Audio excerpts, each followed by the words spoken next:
नमस्कार, आदाब। Crime petrol city crimes अध्याय के आज के एपिसोड में आप सबका स्वागत है।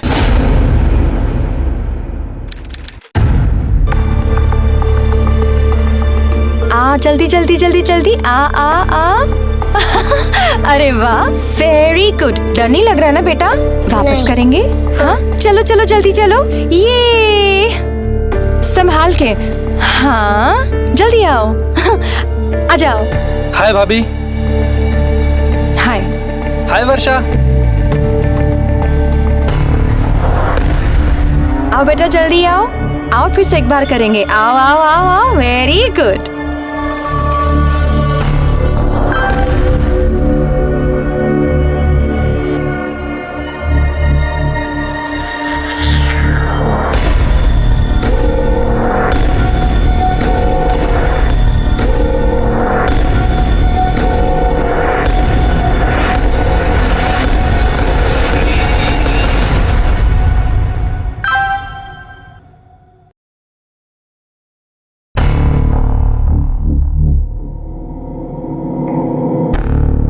अभी किसका मैसेज है?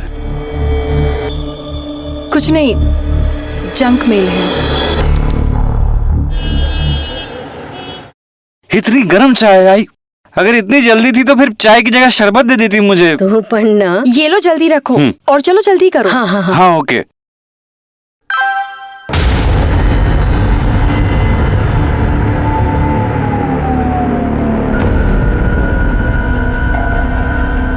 क्या हुआ? किसका मैसेज है? उसी का, कल रात भी उसने मैसेज किया था। अमर? अरे लेकिन वो तो बच्चा है। आई, तुला का हिमायत नहीं है। आजकल बच्चों में ही ज्यादा जवानी चढ़ जाती है। इसकी तो जवानी निकालता हूँ मैं। अरे अरे सुरेश, अरे सुरेश, क्यों हाथ बढ़ा रहा है? ये भी ना सुरेश।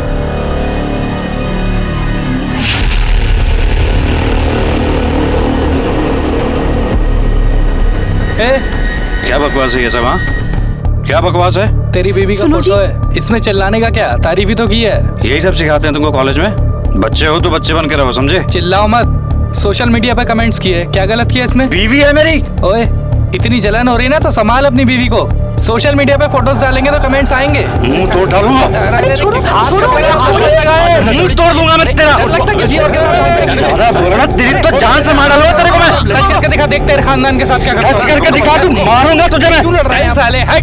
अरे चल चल, खुद की बीवी को संभाल नहीं सकते, आए दूसरे को बोल दे साला। अरे मैसेज करता है मेरी बीवी को। ये चलो।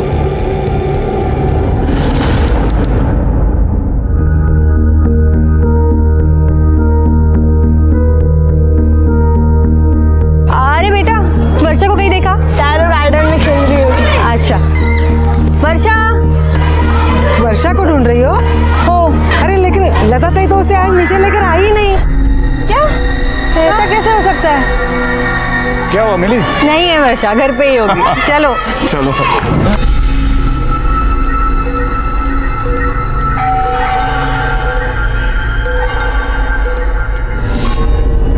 आई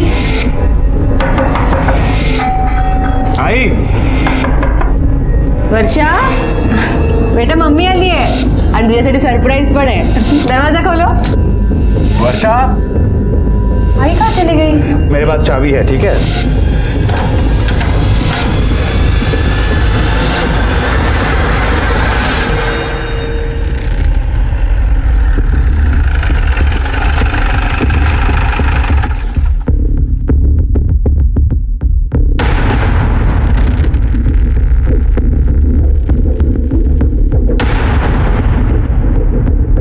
चलो आगे चलो, बस उठो।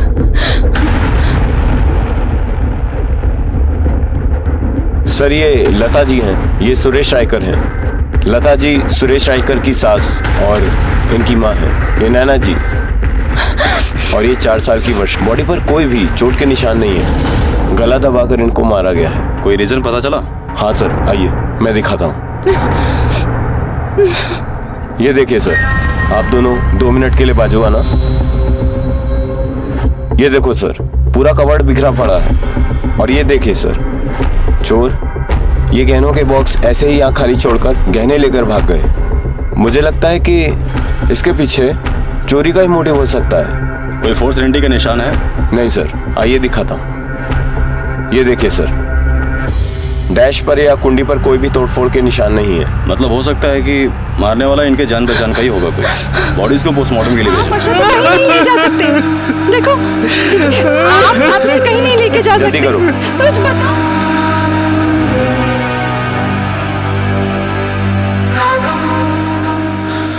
देखिए, मैं आप लोगों की हालत समझ सकता हूँ, लेकिन कुछ सवाल तो आपसे पूछने होंगे। आइए।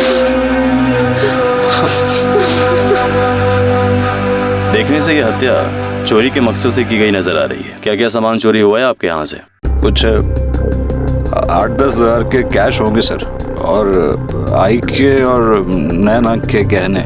कितने के गहने होंगे? 5-6 लाख। आपकी काम वाली बाई या घर के किसी नौकर पे आपको शक है? सर, हमारे घर में कोई काम वाली बाई या कोई नौकर नहीं है। आई और नैना साथ में मिलकर काम करते थे। किसी से कोई दुश्मनी? नहीं सर, ऐसा कुछ नहीं था। ऊपर चौथे महले पे खून हुआ और चोरी भी हुई है। किसी अनजान शख्स को यहाँ से आते जाते देखा? नहीं साहब, ऐसा तो कोई नहीं दिखा। सीसीटीवी लगा यहाँ पे? साहब, यहाँ का तो मेन गेट भी टूटा पड़ा है साहब। साहब, यहाँ पे तो कुछ भी हो जाए तो साहब हमारे जान के पीछे पड़ा रहता है। एक अकेला आदमी क्या क्या देखेगा साहब। पाटिल, जरा आसपास देखो, सीसीटीवी है क्या?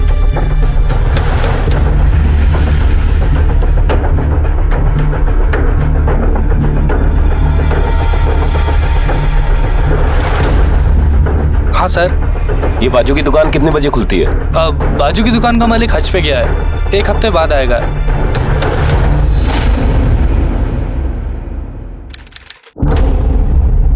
सर, लता जी और वर्षा की पोस्टमार्टम रिपोर्ट आ गई है और रिपोर्ट के मुताबिक दोनों को गला दबाकर ही मारा गया है। दोनों की मौत शाम को 4 से 5 बजे के बीच में हुई है। कोई सेक्सुअल असॉल्ट? नहीं सर, दोनों के साथ कोई सेक्सुअल असॉल्ट नहीं हुआ है। यानी ये दोनों खून लूटपाट के लिए किए गए, या तो फिर कोई पुरानी दुश्मनी निकाल के इसको लूटपाट की शक्ल दी है। सोसाइटी के सामने जिस दुकान में सीसीटीवी लगा था, उस दुकानदार से बात हुई? नहीं सर, उससे कोई बात नहीं हो पाई। पाटिल, काम करो, दोनों बॉडी सुरेश के परिवार को क्रियाक्रम के लिए सौंप दो और क्रिमेशन के बाद उनको पूछताछ के लिए पुलिस स्टेशन बुलाओ। Okay sir.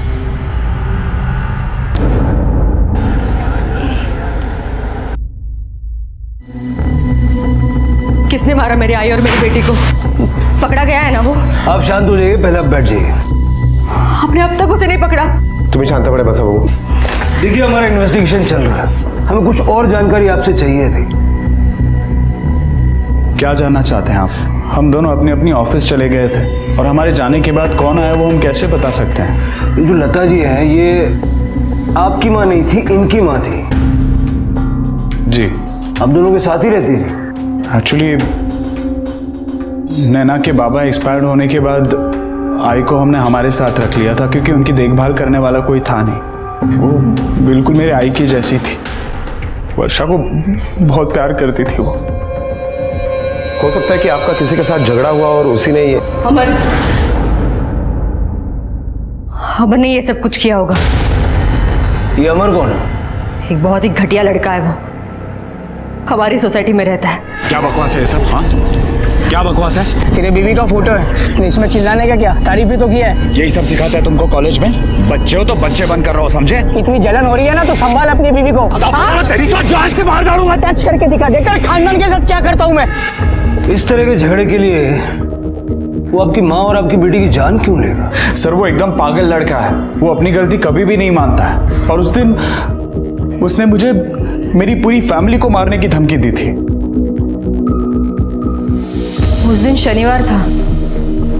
उस दिन शनिवार था ना? तो सर मैं अकाउंटेंट हूँ, मुझे सैटरडे को छुट्टी होती है, इसलिए आमतौर पे मैं घर पे ही होती हूँ। और माँ शनिवार को मंदिर जाती है और उसके बाद सहेलियों के साथ बाहर जाती है। लेकिन उस शनिवार को मुझे थोड़ा काम था, इसलिए मुझे ऑफिस जाना पड़ा। मैं घर पे नहीं थी, इसलिए आई को रुकना पड़ा वर्षा के साथ घर पे। मुझे लगता है कि अमर को ऐसा लगा होगा कि मैं और वर्षा घर पे है, शायद वो इसलिए मुझे और वर्षा को नुकसान पहुंचाने घर पे आया हूँ। सर, मैं कह रहा हूँ सर, मेरे को नैना भाभी अच्छी लगती थी और मैंने उनको 1-2 बार मैसेजेस भी किए थे। नैना भाभी अच्छी लगती है? क्यों, तेरी उम्र की लड़कियां तुझे भाव नहीं देती क्या? सर क्या सर, अभी मतलब मैं भी तो नॉर्मल हूँ ना। सर जहाँ से जो भाव मिलता है सर मैं ले लेता हूँ। वैसे भी ये सुरेश के साथ जब लफड़ा हुआ तो सब तभी मेरे आई बाबा ने मेरी बहुत बजाई थी सर। अब प्लीज़ आप दोनों इस बात पे शुरू मत हो जाना। सुरेश के खानदान को खुलेआम मारने की धमकी दी थी तूने? सर वो तो मैंने ऐसी हीरोगिरी में किया था सर, माँ कसम।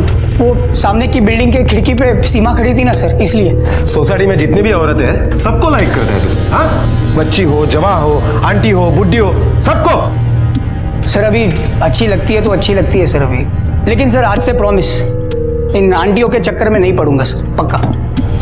सुरेश से बहस होने के बाद तूने नैना को कांटेक्ट नहीं किया? सर नहीं सर, जरा भी नहीं। मतलब एक दो बार जब किया तब सुरेश इतना पागल होगा कि मेरे को काटने दौड़ा सर। मैंने नैना भाभी को कब से अनफ्रेंड कर दिया है। ताकि कोई तुझ पे शक न करे? सर अभी क्यों सर, खाली फोकर मेरे को इस केस में घसीट रहे हो सर। जिस दिन मर्डर हुआ उस दिन कहाँ था तू? सर दोस्त के घर पे, उसका बर्थडे पार्टी था। चाहिए तो चेक करो सर, अब दोपहर से रात तक वहीं था मैं। तेरे दोस्त का नाम पता सब लिखवा। चल चल चल चल चल। अमर से हमने पूछताछ की और उसके स्टेटमेंट की हम जांच कर रहे हैं। अमर के अलावा कोई और है जिस पे आपको शक हो? नहीं सर। घर के दरवाजे पर कोई फोर्स एंट्री के निशान नहीं मिले। इसका मतलब है कि आपकी आई उस खूनी को जानती थी, उसी ने ही उस खूनी को अंदर लिया था। कौन हो सकता है वो? उस वक्त आपके घर पर कौन आता जाता है? शिवम। शिवम हो सकता है, मुझे लगता है ये सब शिवम ने किया होगा। ये शिवम कौन? सर शिवम हमारी सोसाइटी में रहता है और वो आई और वर्षा के साथ बहुत अच्छी तरह से घुल मिल गया। नहीं नहीं, वो हमेशा मुझे अजीब ही लगता था सर।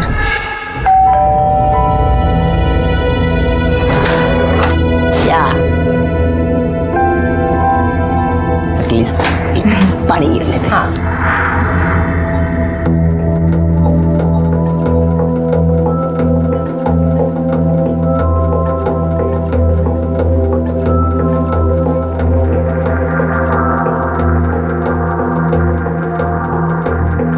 भाई ये कौन है? शिवम भैया। देखिए ना दीदी, वर्षा ने क्या कर दिया। मस्त लग रहा है ना? अच्छा है, मैं चलता हूँ। बाय दीदी, बाय भैया। बाय वर्षा, मैं कल फिर आऊंगा। ओके?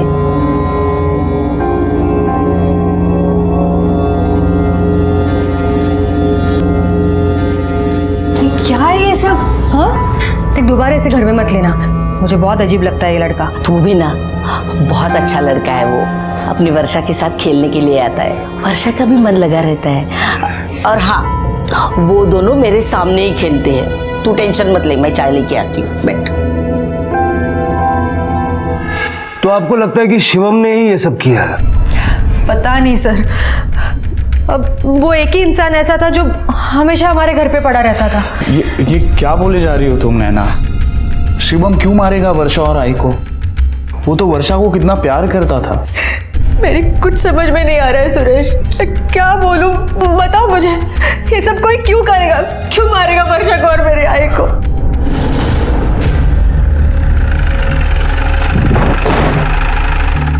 नैना के घर तुम्हारा काफी आना जा रहा था? जी सर, वर्षा और काकी मेरे लिए फैमिली थे। 4 तारीख को दोपहर 3 से 5 के बीच कहाँ थे तुम? सर मैं इंजीनियरिंग कॉलेज में पढ़ता हूँ। 3 से 5 बजे के बीच में मोस्टली मैं कॉलेज से घर आ रहा होता हूँ। उस दिन जब घर आया तो मुझे पता चला कि वर्षा और काकी। नैना ने बताया कि तुम उसकी आई और वर्षा के काफी क्लोज थे। कभी उनका किसी से कोई झगड़ा वगैरह हुआ? नहीं सर, उनका झगड़ा किसी के साथ नहीं हुआ। काकी तो बहुत सीधी सादी थी और वर्षा, वो तो छोटी सी बच्ची थी सर। उसकी भला दुश्मनी किसी के साथ कैसे हो सकती है? अपना नंबर दो, जरा इस अमर और शिवम के बारे में अच्छे से पता करो। आजकल के लोगों के जेब में पैसे नहीं होते लेकिन शौक 5 स्टार के होते। पता करो मर्डर के वक्त इन दोनों की लोकेशन क्या थी। Okay sir.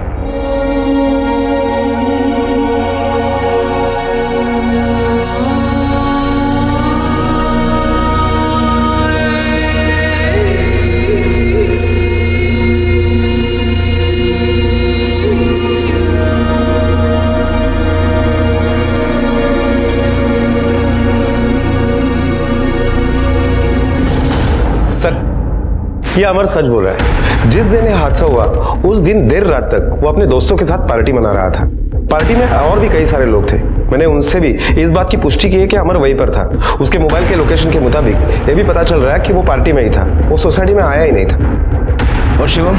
सर शिवम उस दिन कॉलेज में था। दोपहर 3 से 5 बजे के बीच में उसके मोबाइल लोकेशन के अकॉर्डिंग वो ट्रैवल कर रहा था कॉलेज से घर तक। इस क्राइम सीन से उसका कुछ लेना देना नहीं है। पाटिल, अगर शिवम और अमर दोनों क्लीन दिख रहे हैं तो फिलहाल हमारे शक के घेरे में कोई भी नहीं है, क्योंकि ना इनके घर पे कोई नौकर चाकर है और ना ही इनकी किसी से कोई दुश्मनी है।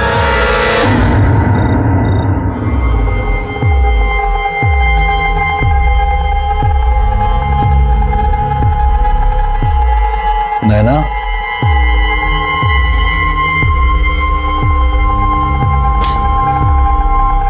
नैना, नैना,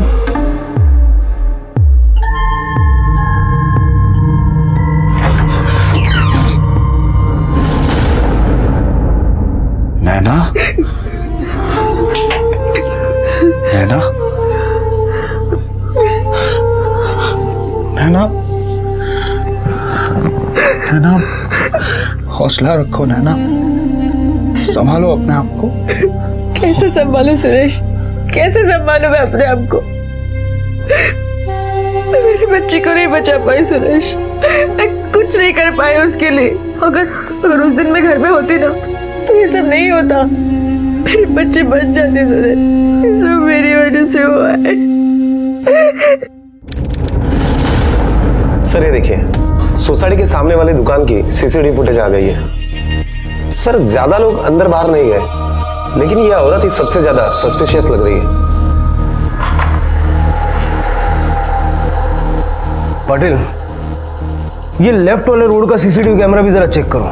हो सकता है मैं ये पता चले कि औरत किस तरफ गई। हो सकता है उसकी शक्ल ठीक से हमें देखने मिले। और एक काम करो, सुरेश और नैना को भी बुलाओ।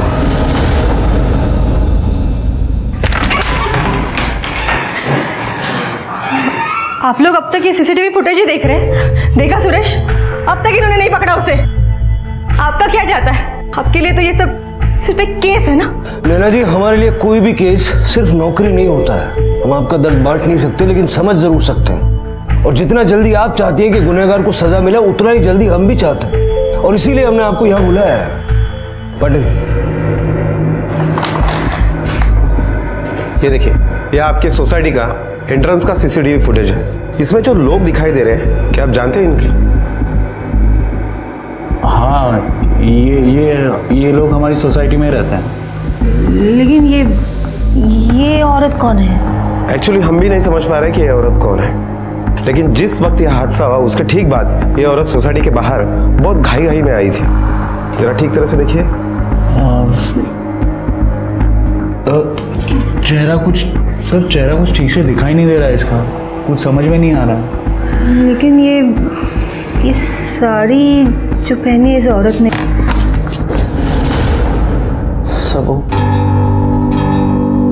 सर शायद मैं जानता हूँ खून किसने किया होगा। किसने? सर आपने मुझसे पूछा था ना कि काकी का झगड़ा किसी के साथ हुआ था नहीं हुआ था। मुझे याद आ रहा, सीधा आपके पास आ गया, महेश काका के साथ। महेश काका? ये महेश काका कौन है? महेश काका हमारी सोसाइटी में रहते हैं सर, काफी बड़े हैं वो। सर मुझे लगता है उन्होंने खून किया है। लेकिन तुम्हें क्यों ऐसा लगता है? मतलब उनका आई के साथ क्या कोई झगड़ा हुआ था? हुआ था। अरे वर्षा बेटा, क्या कर रही है तू? खेल रही है अकेली? और साइकिल खेल रही है तू? ओ मुझे तू चले। भाई जरा लक्ष्य ठेवो, जमाना बड़ा खराब है। ऐसे किसी को भी बच्ची को हाथ लगाने मत दिया कर। जो बहुत ओ खाली देवा, नीचे उतारो उसको। उतर गया नीचे। हाथ मत लगाना मेरी वर्षा को। अरे लता बहन, आप समझते वैसा कुछ भी नहीं है। मैं तो उसे खिला रहा था, बस चॉकलेट दिया और कुछ नहीं। बस मुझे आपकी कोई बात नहीं सुननी है। अगर फिर आप वर्षा के आसपास दिखे तो आपके उम्र का लिहाज नहीं रखूंगी मैं। और हाँ, सारी सोसाइटी के सामने तमाशा बना के रखूंगी आपका। चल गए हरी, चॉकलेट खाते। चल हरी। अरे तो इस तरह का झगड़ा एक ही बार हुआ था? नहीं सर, दोबारा हुआ था, और वो भी वर्षा और काकी के मर्डर के 4 दिन पहले। मैं कॉलेज से वापस आ रहा था और मैंने देखा कि वर्षाला पाहिलंस का ग? नहीं। क्या हुआ? अरे वर्षा दिखाई नहीं दे रही है बहुत देर से। अपने घर की तरफ गई होगी। नहीं, जब से नीचे खेलने के लिए आई है तब से दिखाई नहीं दे रही है। मैं गार्डन में मैं यहाँ देखता हूँ। वर्षा, वर्षा, वर्षा।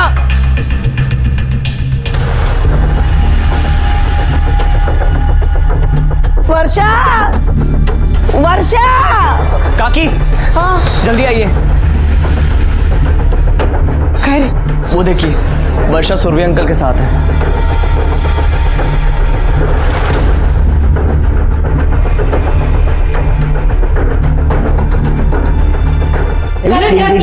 नीचे उतर उसको, खाली उतर कर। सागुड़िया जा, यहाँ पूरे वर्षाला हाथ लावायचा नहीं। हाँ, अरे मैं तो सिर्फ उसके साथ खेल रहा था, बाकी कुछ भी नहीं। मुझे कुछ नहीं सुनना है।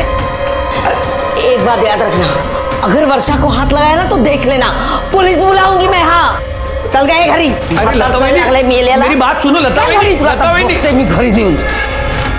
आपको आपकी आई ने इस बारे में बताया था? हाँ सर, एक बार आई ने मुझे बताया तो था कि उसका सुरवे काका के साथ झगड़ा हुआ था, लेकिन उसने ये भी कहा था कि उसने समझा दिया है सुरवे काका का और वो दोबारा ऐसा नहीं करेंगे। उसके बाद मैं भूल गई थी। अब शिवम ने कहा तो मुझे याद आया इस बारे में। सुरवे, शर्म नहीं आती आपको ऐसी हरकत करते हुए? क्या बोलते हैं साहब? आपको लगता है वो खून मैंने किया? जो आदमी एक छोटी बच्ची के साथ घटिया हरकत कर सकता है वो कुछ भी कर सकता है। सब आई शपथ संग तो मैंने सब कुछ भी नहीं किया था साहब।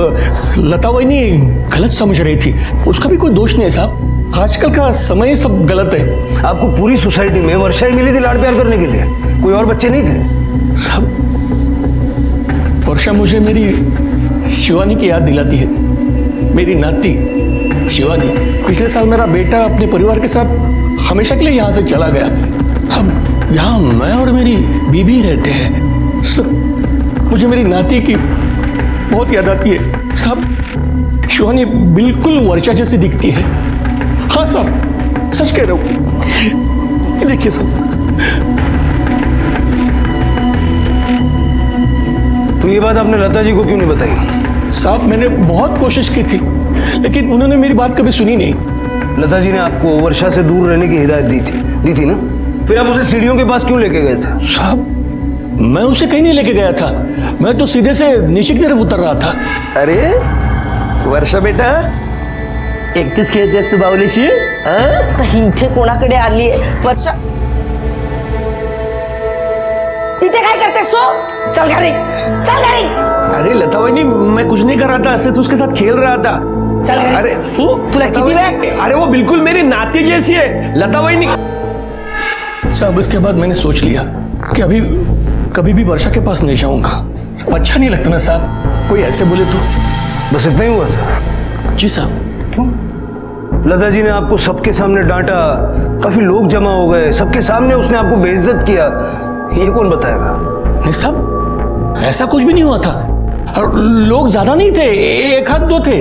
और साहब लता ने सिर्फ मेरे पास गुस्से से देखा और वो वर्षा को लेकर चली गई। इसके अलावा तो कुछ भी नहीं हुआ था साहब। हाँ साहब। जिस दिन कत्ल हुआ है उस दिन आप कहाँ थे? मैं बैंक में गया था साहब, फिर एक दो काम निपटा के मैं मेरे दोस्त के यहाँ चला गया और वहाँ से करीब 9 बजे मैं घर वापस लौट आया। घर आने के बाद मुझे लता और वर्षा के बारे में पता चला। कौन से बैंक गए थे? KPS cooperative bank. सर मैं वही काम करता था, अब रिटायरमेंट के बाद साल में एक बार वहाँ जाना पड़ता है, मैं जिंदा हुए दिखाने के लिए। जिस दोस्त के घर आप गए थे उसका नाम क्या है?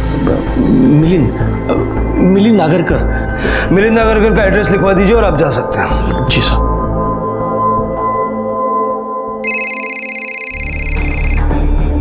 हेलो शिवम, ये सुरवे की कहानी को इतना बढ़ा चढ़ा के क्यों बताया?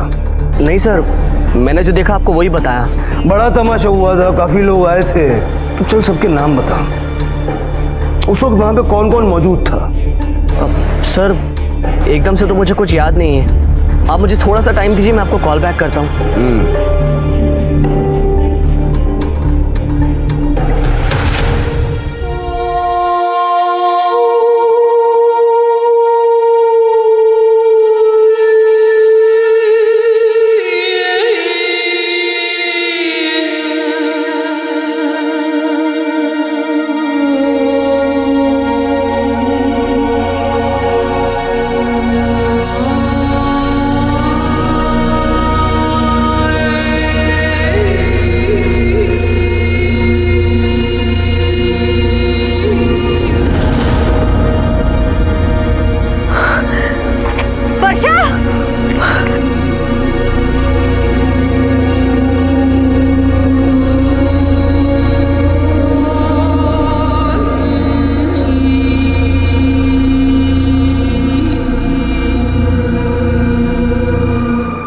क्या शिवम गे है? हाँ, मैंने अपनी आंखों से देखा है। शिवम वहाँ उस लड़के के साथ।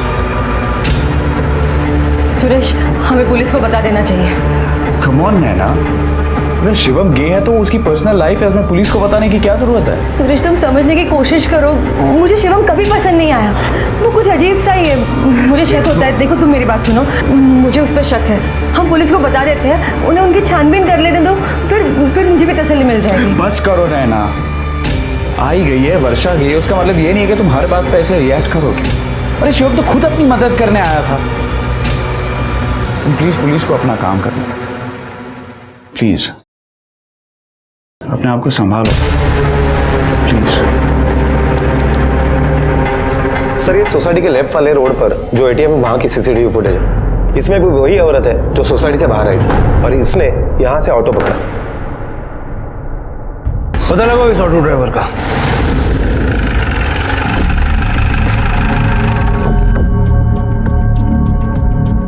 हाँ सर, बांद्रा फ्लाईओवर के लिए ऑटो लिया था इसने। बांद्रा फ्लाईओवर?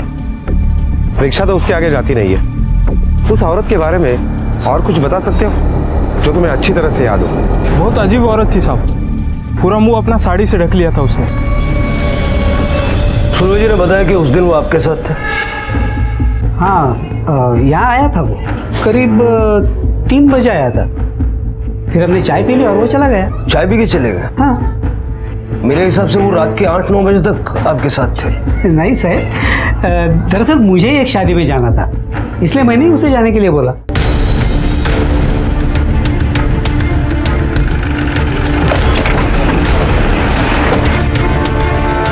रिका में वो यहाँ तक रिक्शा से आई होगी और रिक्शा यहीं तक आती है। यहाँ से आगे जाने के लिए टैक्सी करनी पड़ती है। हाँ, टैक्सी वाले से पूछते हैं।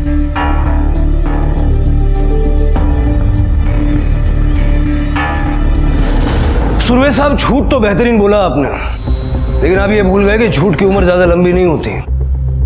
आखिरी मौका देता हूँ सच बोलने का। दोपहर 3:30 के बाद आप कहाँ गए थे? लता जी से बदला लेने? अरे नहीं सर, कोई बात ही नहीं हुई तो बदला किस चीज का लूंगा मैं? फिर गए कहाँ थे? उस सर मैं लाने के लिए गया था। अब रिटायरमेंट के बाद थोड़ी की आदत लगी ना, तो जब भी वक्त मिलता है मैं वहाँ चला जाता हूँ। उस दिन भी मैं वही गया था। हाँ सर, सच कह रहा हूँ, मैंने कुछ नहीं किया, मेरा यकीन करो सर। अरे सुनो, इस औरत को यहाँ से टाउन की तरफ कभी छोड़ा है? हाँ साहब, सीएसटी के लिए टैक्सी ली थी। तुम्हें क्या तुम्हारे सारे पैसेंजर याद रहते हैं? नहीं साहब, पर हम जब बाइखला पहुंचे तो ये बोलती है कि इसको वापस बांद्रा जाना है। बांद्रा? बांद्रा में कहाँ छोड़ा उसे? वो सब लिंकिंग रोड के जंक्शन पे छोड़ा। सर सुरभि सच बोल रहा है। हमने उसकी पत्नी से भी पूछा। उस रात जब उसकी पत्नी ने उसको घर बुलाने के लिए फोन किया तो वो चरस के नशे में था। हमने वहाँ के लोगों से भी पूछा, उन लोगों ने भी बताया। और सर, उसके फोन का लोकेशन भी उस एरिया में ही एक्टिव था।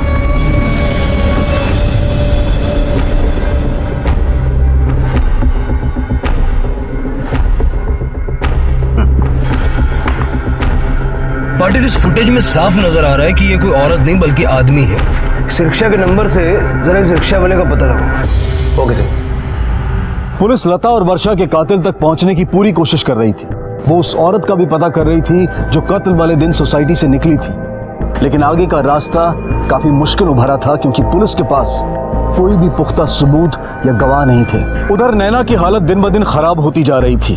अपनी बेटी और माँ को खोने का बहुत बड़ा सदमा लगा था उसे। वो उस कातिल को सजा दिलवाना चाहती थी और अब उसकी हालत ऐसी थी कि वो हर किसी पर शक कर रही थी। नैना, नैना,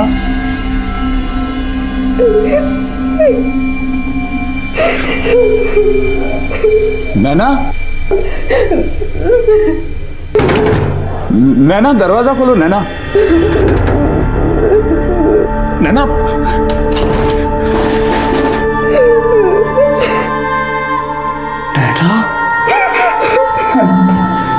प्लीज, क्या कहते हो तुम? क्यों अपने आप को सजा दे रही हो नैना? क्यों? मेरे यार बच्चे दोनों चले गए। मैं क्या करूंगी? मैं कैसे जीऊंगी? सुरेश, तुम तेरा लॉकर में गहने रखने के लिए, पूछताछ करने के लिए। तो सुरेश, वो उन बैंक वालों ने तो ये लूटपाट नहीं की होगी। उनको तो पता था ना घर में गहने और ये सब। हमें पुलिस को बताना होगा। मैं जा रही हूँ पुलिस को बताने। प्लीज नैना, प्लीज तुम पुलिस को कुछ नहीं बताओगी। पागल समझेंगे वो लोग तुम्हें। प्लीज नैना, संभालो अपने आप को नैना, प्लीज। नहीं लेकिन मेरी बात सुनो। देखो सुरेश, कुछ भी हो सकता है, कोई भी मार सकता है मेरी आई को। हमें बताना होगा पुलिस को। संभालो अपने आप को नैना, संभालो प्लीज। ठीक तरह से देखकर बता, पहचानता है इसे? साहब ये बैंड्रा में बैठी थी साहब, और मैंने इसको MG रोड गोरेगांव में छोड़ा था। कुछ याद है इसके बारे में? हाफिज साहब, याद क्या करने का साहब, वो किन्नर जैसी थी साहब, खत खाती भी लड़की जैसी नहीं थी, और साहब मुंह पूरा ढका हुआ था उसका। कोई खास चीज याद है? हाँ साहब, उसके हाथ में एक थैली थी। ठीक है, अगर जरूरत पड़ी तो फिर से बुलाएंगे। अभी जाओ। ठीक है सर। सर इसका मतलब है वो घूम फिर कर फिर उसी जगह पर आ गया, और उसके हाथ में वो थैली भी थी। सर उस थैली में जरूर ज्वेलरी होगी। उसने सोचा होगा कि वो CST जाकर उस ज्वेलरी को बेच सकता है, लेकिन फिर शायद उसने अपना मन बदल लिया और वो वापस आ गया और फिर यहीं के आसपास के किसी ज्वेलरी शॉप में उस ज्वेलरी को बेचने की कोशिश की। पाटिल, ये भी हो सकता है कि खून करके वो भागा, लेकिन बाद में उसे लगा कि अगर वो भाग जाएगा तो पुलिस सबसे ज्यादा उस पर शक करेगी, और इसीलिए वो वापस आ गया। ऐसा करो, उस एरिया के और आसपास के सारे ज्वेलरी शॉप में पता करो, हो सकता है हमें कोई लीड मिल जाए। Okay sir. सर, नैना रायकर आई है। भेजो। आ जाइए। सर, मुझे आपको एक बात बतानी थी। उस दिन CCTV फुटेज में उस औरत ने जो साड़ी पहनी थी वो मेरी आई की है सर। मुझे उसी दिन शक हुआ था, लेकिन कुछ याद नहीं आ रहा था। फिर मैंने चेक किया तो पता चला कि मेरे आई की वो साड़ी गायब है। खून करने के बाद किसी ने पहचान छुपाने के लिए वो साड़ी पहनी। किसी और ने नहीं सर, शिवम ने। शिवम गे है सर।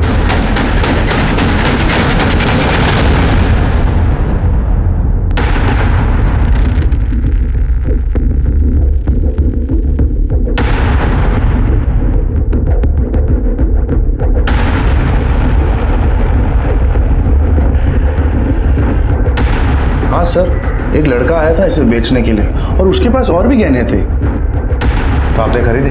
ना सर, मुझे तो पहले से लगा था कि ये शायद चोरी के हैं, और वैसे भी जवान लड़का गहने बेचने नहीं आता है। आमतौर पे औरतें या तो कपल्स ही आते हैं, और वैसे भी मेरे दुकान में CCTV कैमरा लगे हुए हैं। आपको चाहिए तो मैं आपको फुटेज निकलवा के दिखा दूँ।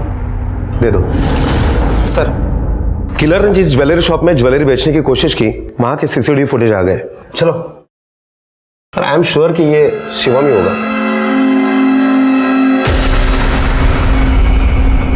सर ये शिवम नहीं, कोई और ही है। पाटिल, हो सकता है कि ये लड़का शिवम, अमर या सुरवे में से किसी के साथ मिला हुआ हो। इसे पहचानते हो?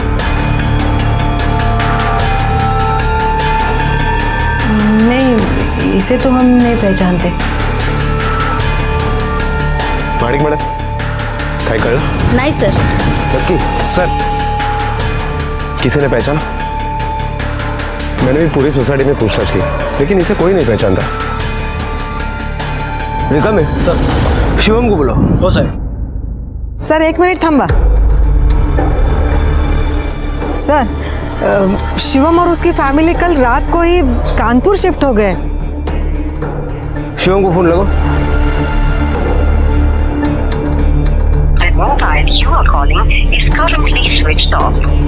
सर, उसका फोन तो स्विच ऑफ आ रहा है।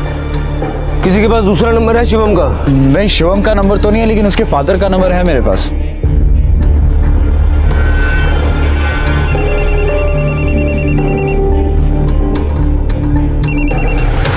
Hello, mister Anil Gupta. हाँ जी, बोल रहा हूँ, कहिए।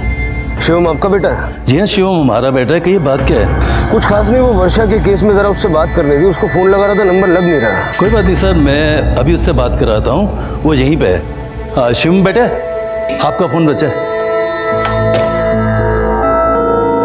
हेलो। शिवम कहाँ हो?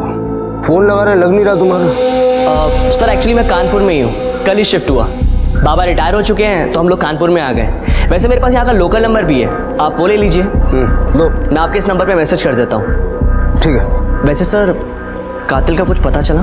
पकड़ा जाएगा, भाग कर जाएगा कहाँ तक। नंबर याद से भेज देना। जी सर, बिल्कुल। पाटिल। हाँ सर। कानपुर पुलिस को इन्फॉर्म करो कि शिवम पर नजर रखें। Okay sir. सर, वो ज्वेलरी शॉप के सीसीटीवी फुटेज में जो लड़का दिखाई दे रहा है उसके बारे में कुछ भी पता नहीं चल रहा है। ना तो वो सोसाइटी में रहता है और ना ही वो शिवम या अमर के कॉलेज से है। पाटिल, उसकी फोटो सारे अखबारों में छपा था। Okay sir.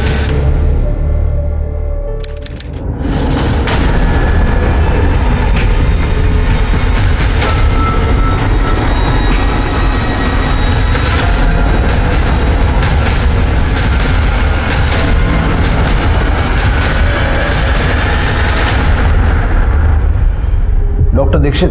जी जी, आइए बैठिए। मैंने ही आपको फ़ोन किया था। ये जो फोटोग्राफ आपने अखबार में दिया था ना, ये लड़का आया था मेरे क्लिनिक पर। किस लिए? सेक्स चेंज ऑपरेशन के लिए। ये इसका ऑपरेशन करना था?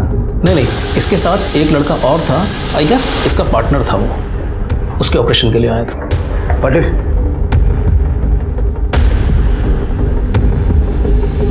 ये लड़का था?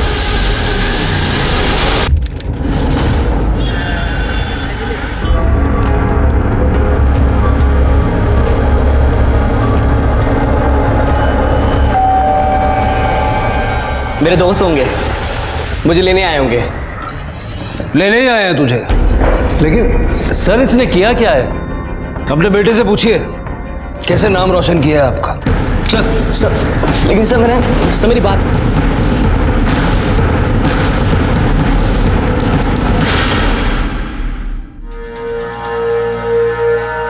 इसे पहचानता है?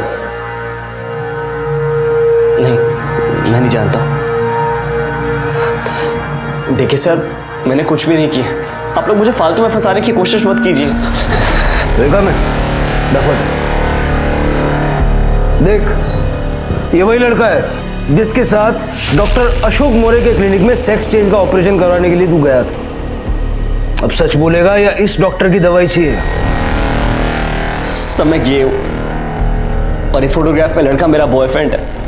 हम दोनों एक दूसरे से प्यार करते हैं और शादी करना चाहते थे, लेकिन उसने कहा कि सोसाइटी में एक्सेप्ट नहीं करेगी, इसलिए मुझे किसी भी हालत में अपना सेक्स चेंज करवाना था। हम बहुत सारे डॉक्टर्स के पास गए, कोई 25 लाख बोल रहा था, कोई 20 लाख बोल रहा था। फिर हमें एक डॉक्टर मिला जो 5 लाख में मान गया। लेकिन सबसे बड़ा मुद्दा यह था कि वो 5 लाख का भी इंतजाम कहां से होता। फिर उस दिन सॉरी शिवम, कैसा है? अच्छा हूँ, बहुत जल्दी में लग रहे हैं, कहीं जा रहे हैं? हाँ, बैंक जा रहा हूँ। चेक जमा करवाने? अरे नहीं, लॉकर खुलवाने जा रहा हूँ। आई और नैना के गहने ऐसे ही घर पे पड़े हैं और आजकल तो जमाना तुझे पता है कैसा हो गया, और वो लोग हमेशा घर पे अकेले रहते हैं तो थोड़ा डर लगता है। चल बाय। जी सर, कुछ समझ में नहीं आ रहा था कि क्या करूँ क्या ना करूँ। दिमाग काम ही नहीं कर रहा था, इसलिए मैंने अपने बॉयफ्रेंड को बुलाया और उसे फ़ोन दिया और उसे कहा कि कॉलेज के आसपास रहे। उसके बाद मैं सीधा काकी के घर गया और मैंने उनकी खीर में बेहोशी वाली दवाई मिला दी। मुझे लगा कि काकी और वर्षा बेहोश हो जाएंगे और मैं चुपके से गहने और पैसे निकाल के चला जाऊंगा। आई, ये देखिए, मैं आपके लिए खीर लेके आया हूँ और वर्षा के लिए भी। कहाँ है वर्षा? अरे कितना अच्छा बच्चा है तू। पर आज तो मैं खीर खा नहीं सकती, मेरा उपवास है, और वर्षा तो खीर को छूती तक नहीं, तो लेके जा। ठीक है सब, मुझे किसी भी हालत में ऑपरेशन करवाना था, वरना मेरा बॉयफ्रेंड मुझे छोड़ देता। और अगर आई पैसे और गहने लॉकर में रखती थी तो मैं उन्हें कभी नहीं निकाल पाता। इसलिए मुझे किसी भी हालत में आई को बेहोश करना ही था।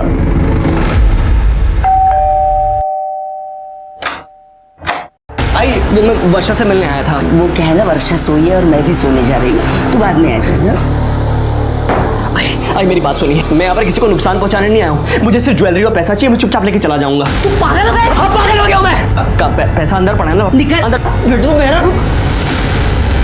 सर, पैसे और गहने चुराने के बाद पहले मुझे लगा कि मैं कानपुर भाग जाता हूँ, लेकिन मैं जैसे CST पहुंचा तो मुझे लगा कि अगर मैं कानपुर चला जाऊंगा तो आप लोगों को शक हो जाएगा।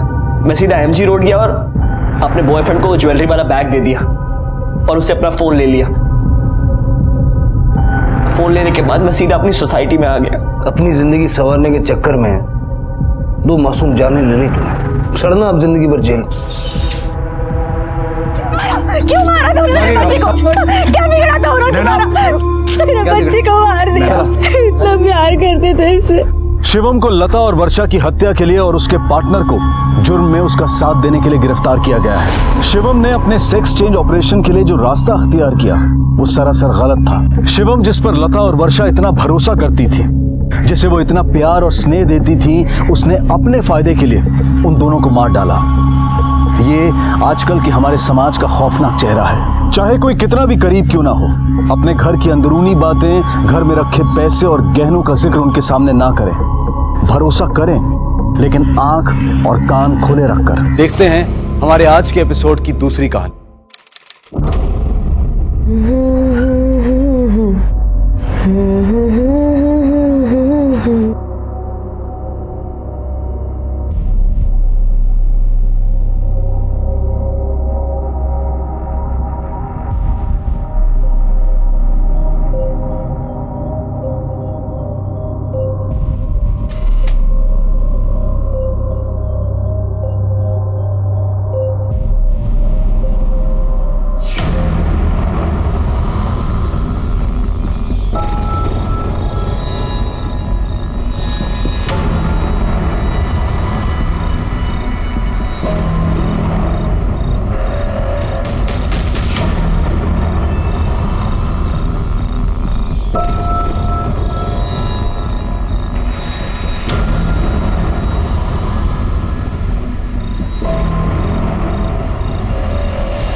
सर, ये औरत मुझे सड़क पर पड़ी मिली।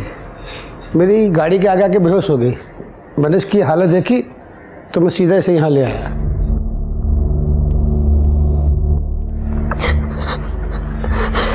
देखिए अब शांत हो जाएगी या ना पानी पास।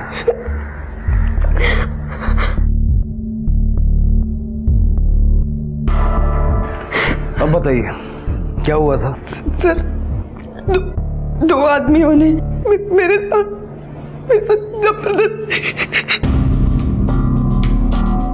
जबरदस्ती करने की कोशिश की। कौन थे वो लोग? आप जानती हैं उनको? मैं उन्हें देख नहीं पाई क्योंकि वहां पे बहुत अंधेरा था। मुझे जरा डिटेल में बताइए कि आपके साथ एग्जैक्टली हुआ क्या था। सर, मैं रोड पे चल रही थी, तब मेरे पीछे से एक गाड़ी आई और उसने मुझे गाड़ी में खींचा और मेरे मुंह पे कपड़ा बांधा और वो लोग मुझे सुनसान जगह पे लेके गए। लोगों ने मेरे साथ रेप करने की कोशिश की, लेकिन मैं वहां से खुद को बचा के भाग गई और जब मैं रोड पे आई तब मैं बेहोश हो गई थी। इस पूरे वाकये के दौरान आपने एक बार भी उनकी शक्लें नहीं देखी? नहीं सर, वो सब कुछ इतना जल्दी हुआ कि मुझे कुछ समझ में नहीं आ रहा था सर। पूनम, पूनम, आप कौन? इसका पति सतीश। पर हुआ क्या इसके साथ? इनके साथ जबरदस्ती करने की कोशिश हुई है। क्या? किसने किया? किसने किया पूनम? मैं जान से मार दूंगा उसको। आप शांत हो जाइए। आपको किसी पे शक है? कोई ऐसा है जो आपका पीछा करता है या आपको परेशान करता है? नहीं सर, ऐसा कुछ नहीं है। जरा मुझे वो जगह दिखाइए जहां ये आपको मिली थी।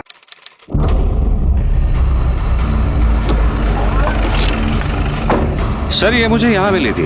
यहाँ पर? आप हमें वो एग्जैक्ट स्पॉट बता सकती हैं जहां आपके साथ जबरदस्ती करने की कोशिश हुई? एग्जैक्टली तो नहीं पता, पर मैं वो उस तरफ से रोड की तरफ भागी थी।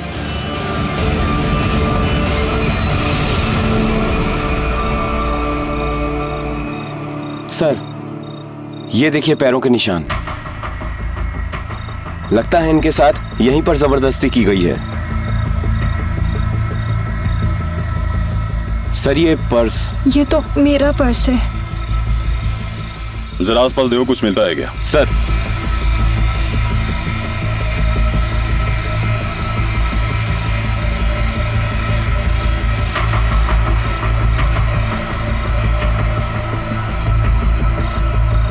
सर ये घड़ी मिली है। पता करो ये घड़ी ओरिजिनल है या फर्स्ट कॉपी। अगर ओरिजिनल है तो इसके सीरियल नंबर से खरीदने वाले का नाम पता चल जाएगा। Okay sir. आप जरा हमें वो जगह दिखाएंगे जहां से उन लोगों ने आपको उठाया था? हाँ।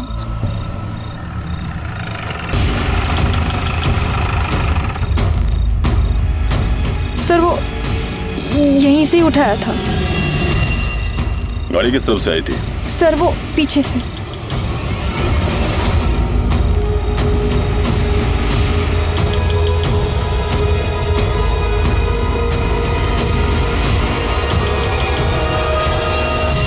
राणे, जरा आसपास देखो, कोई सीसीटीवी इंस्टॉल्ड है क्या? Okay sir. चला।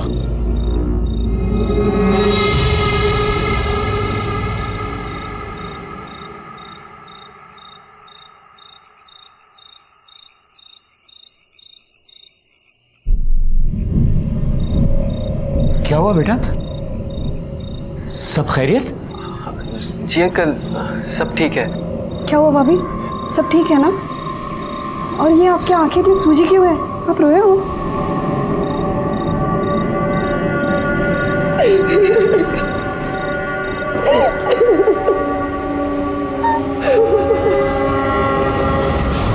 भाभी प्लीज संभालिए खुद को। भाईजान, भाभी का ख्याल रखना और कभी भी किसी भी चीज की जरूरत हो तो जरूर बताना। शुक्रिया भाभी। पूनम बेटा, खुद को कभी अकेला मत समझना। कुछ लोग हैं जिन्होंने औरत को खिलौना समझ लिया है, उन्हें तुम्हें जवाब देना है। हम हमेशा तुम्हारे साथ हैं। Thank you so much uncle. हम जानते हैं कि आप हमारे साथ हैं और हमेशा रहेंगे। सबीना, तुम लोग आराम करो, हम चलते हैं। जी।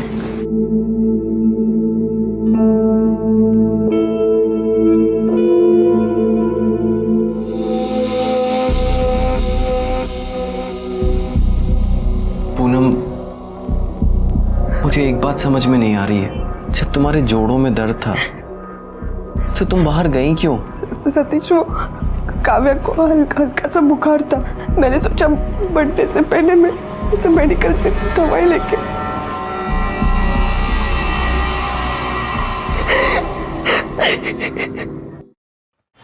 सर, पूनम को जिस जगह गाड़ी में खींचा गया था वहां पर कोई सीसीटीवी कैमरा नहीं है। हाँ, लेकिन मेन रोड पे सीसीटीवी कैमरा है। हमने उसके फुटेज चेक की, लेकिन उसमें कुछ साफ नहीं दिखाई दे रहा। और वो जो रिस्टवॉच हमें मिली थी वो? हाँ सर, वो घड़ी ओरिजिनल है। उसके सीरियल नंबर से पता चला है कि वो अंधेरी के एक शॉप से खरीदी गई थी। कार्ड स्वाइप हुआ था, इसलिए उसके ओनर का भी पता चला है। सर, वसीम शेख नाम का बंदा है। सर, ताज्जुब की बात तो ये है कि वसीम शेख पूनम के बिल्डिंग में रहता है।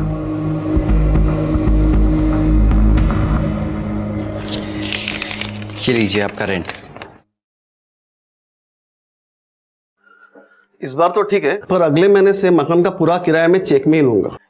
चेक में ही तो दे रहा हूं मैं। अरे भाई, कहाँ दे रहे हो आप चेक में? मकान का पूरा भाड़ा 22,000 रुपए है। मुझे 12,000 का चेक देते हो और आपकी बीवी 10,000 का कैश देती है। मैं मानता हूँ कि उसने मुझे पहले ही बोला था कि वो पूरा भाड़ा चेक में नहीं दे सकती। 12,000 चेक से देंगी और 10,000 कैश में। पर इसके बाद ये नहीं चलेगा भाई। मुझे किसी ये ब्लैक मनी के झंझट में नहीं फंसना है।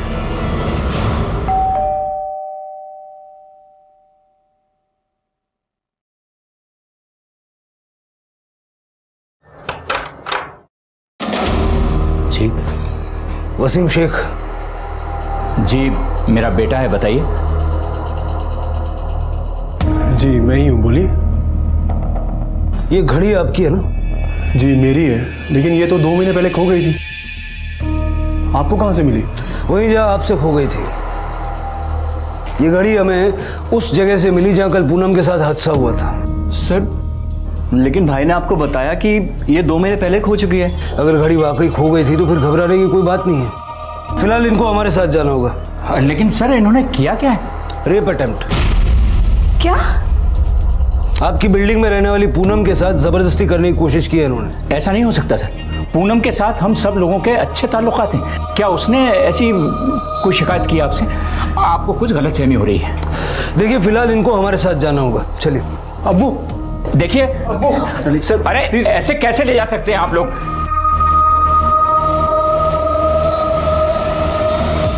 इंस्पेक्टर साहब मेरी बात तो सुनिए। देखिए इन लोगों ने कुछ नहीं किया, मेरे बच्चों पे झूठा इल्जाम लगाया जा रहा है। मैं आ रहा हूँ बेटा, बिल्कुल घबराओ मत। कुछ नहीं किया अब्बू। हाँ मैं जानता हूँ बेटा।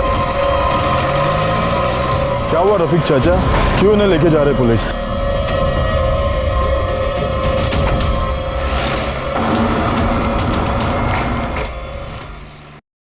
मुझे आज तक लगता था इस घर का रेंट 12,000 रुपए है, लेकिन तुम 10,000 रुपए कैश दे रही थी। हाँ, कहां से लाती थी हर महीने 10,000 रुपए? तुम तो कुछ काम भी नहीं करती हो। और क्या क्या छुपाया पूनम मुझसे?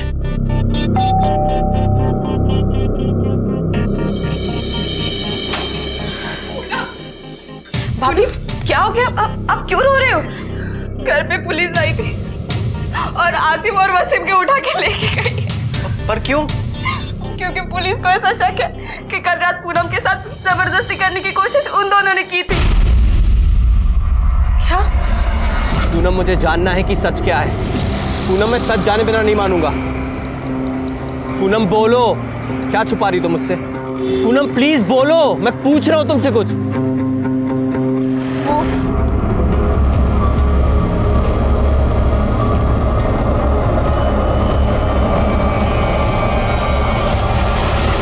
बताओ वसीम, कल रात 11 बजे के आसपास कहाँ थे तुम? सर मैं भाईजान के साथ था अपने रेस्टोरेंट पर। पूनम पे कब से बुरी नजर है तुम्हारी? सर भाभी मानते हो उन्हें हम? ऐसी नापाक बात उनके बारे में सोच भी नहीं सकते। सर वो लोग सिर्फ हमारे पड़ोसी नहीं है, घर वालों के बराबर है। एक दूसरे के यहाँ आना जाना है। अच्छे ताल्लुकात हैं सर हमारे आपस में। अच्छे ताल्लुकात भी हैं और बुरी नीयत भी। चलो ये बताओ, तुम्हारी घड़ी वहां कैसे पहुंची? सर मैंने बताया तो आपको कि मेरी घड़ी 2 महीने पहले खो गई थी। अब वो वहां कैसे पहुंची, किसने चुराई, मुझे नहीं पता सर। वो वहां कैसे पहुंची ये अगर तुम खुद बता दोगे तो बहुत अच्छा होगा, क्योंकि अगर हमने पता लगा लिया ना फिर बहुत तकलीफ होगी। सर सतीश और पूनम आपसे मिलना चाहते हैं। सर आपने आसिफ और वसीम को क्यों अरेस्ट किया है? क्योंकि उनके खिलाफ हमारे पास सबूत है। अच्छा वहां अंधेरा था तो आपने शक्लें नहीं देखी होंगी, लेकिन आवाज तो सुनी होगी। सर मैं उस वक्त इतना डर चुकी थी कि मेरा आवाज वगैरह पे ध्यान नहीं गया। पर हाँ सर, इतना जरूर कह सकती हूँ कि वो लोग आसिफ और वसीम नहीं हो सकते। वो तो सतीश को भाई मानते हैं, मेरे देवर की तरह है। क्राइम स्पॉट पे जो हमें घड़ी मिली है वो आपके इसी देवर की है। सर वो तो नहीं मुझे पता, लेकिन आप प्लीज उन दोनों को छोड़ दीजिए। मैं यकीन के साथ कह रही हूँ कि ये काम वो लोग नहीं कर सकते। कर ले सर। सोड़ा तेना चला।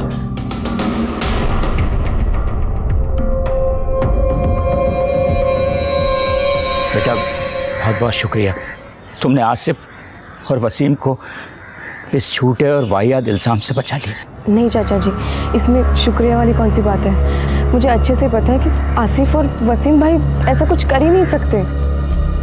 थैंक यू भाभी। थैंक यू भाभी। चलते हैं बेटा।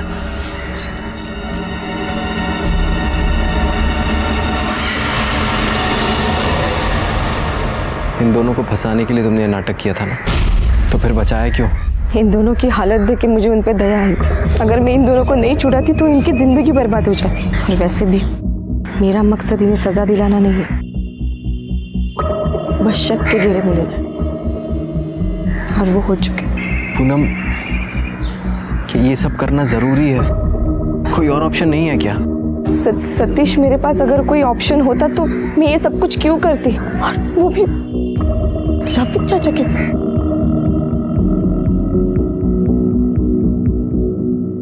सर कहीं ऐसा तो नहीं कि पूनम के ऊपर किसी ने दबाव डाला और इसीलिए पूनम ने केस वापस ले लिया? या तो फिर इन दोनों ने पूनम के सामने अपनी इमेज इतनी साफ रखी है ताकि अगर ये फंस भी जाए तो इनके ऊपर कोई शक ना कर पाए। आई नो राणे, लेकिन अब विक्टिम खुद उनकी पैरवी कर रही है, तो हम क्या कर सकते हैं?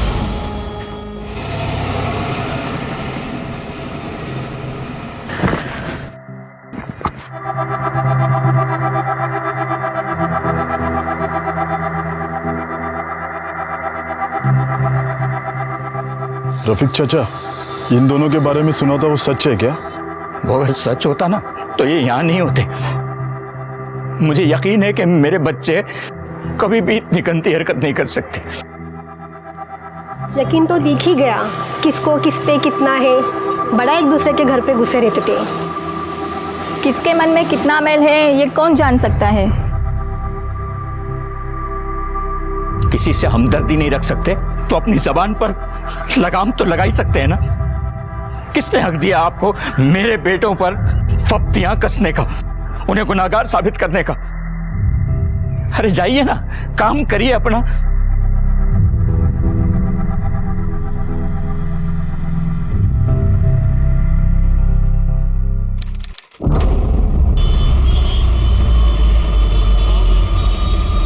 पूनम, ये जगह ठीक है?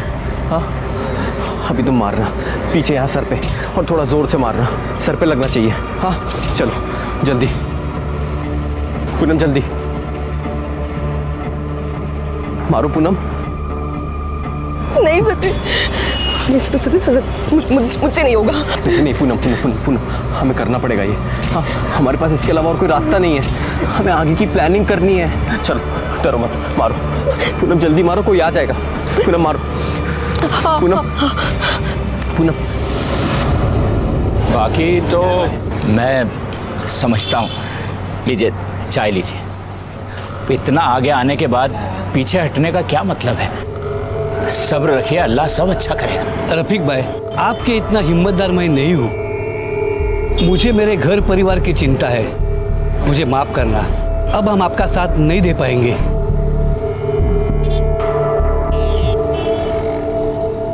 पापा आपको चोट कैसे लगी? बेटा आप यहाँ पे आओ।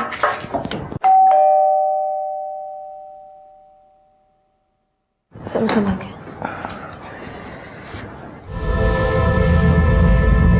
आपको ये चोट कैसे लगी? सर सुबह जब मैं घर वापस आ रहा था तब किसी ने पीछे से मारा। कौन था, क्यों मारा पता नहीं। कब और कहाँ हुआ ये? जब मैं सुबह ग्रोसरी स्टोर से सामान लेके वापस आ रहा था तो जॉगर्स पार्क के पास किसी ने पीछे से मारा। किसी ने देखा आपको किसने मारा? नहीं सर, मैं बेहोश हो गया था। जब होश आया तो देखा कि मैं क्लिनिक में हूँ। सर वो इनके फ़ोन से कॉल आया था, उन्होंने कहा कि इनके सर पे चोट लगी है तो वो उन्हें डॉक्टर के पास लेके गए। किसने फ़ोन किया था, आप जानते हैं उसे? नहीं सर, वो तो नहीं पता। जब तक वहाँ पे पहुँची वो निकल चुके थे। आपको किसी पे शक है? नहीं सर, वैसे तो किसी से कोई दुश्मनी नहीं है। बाकी अगर किसी के मन में कुछ हो तो मैं कह नहीं सकता।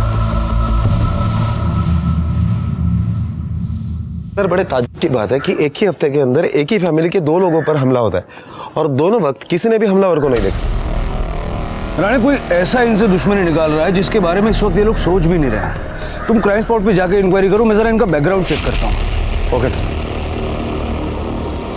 सर, सतीश और पूनम दोनों ही अच्छे लोग हैं। कभी इनका किसी के साथ कोई झगड़ा वगड़ा ऐसा कुछ सुना है? सर ऐसा तो इनके बारे में कुछ भी नहीं सुना है। सतीश एक छोटी सी कंपनी में अकाउंटेंट की जॉब करता है और पूनम हाउसवाइफ है। तो ये अकाउंटेंट की नौकरी में इतना कमा लेता है कि ऐसी पॉश सोसाइटी में घर ले लिया? सर मैनेज तो करते ही होगा किसी न किसी तरह। बच्चों के लिए तो हर इंसान सेक्रीफाइस करता ही है। पूनम बता रही थी कि बेटी को अच्छा माहौल मिले इसलिए यहाँ पर रहने आए हैं। फिर बेटी का स्कूल भी यहाँ से पास में ही। रफीक की फैमिली और इनके बीच में कैसा रिलेशन? सर रिलेशन तो ऐसे हैं कि ये पड़ोसी कम और रिश्तेदार ज़्यादा लगते हैं, क्योंकि हो सकता है कि सतीश और पूनम की कोई फैमिली नहीं है, इसलिए उन्होंने इन्हें ही अपना परिवार मान लिया है। इसलिए हर सुख दुख में, हर तीज त्यौहार में एक दूसरे के साथ में रहते हैं।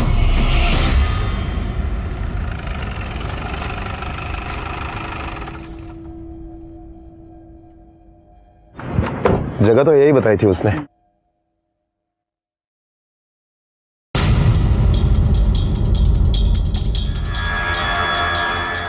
टूटे हुए अंडे और ब्रेड।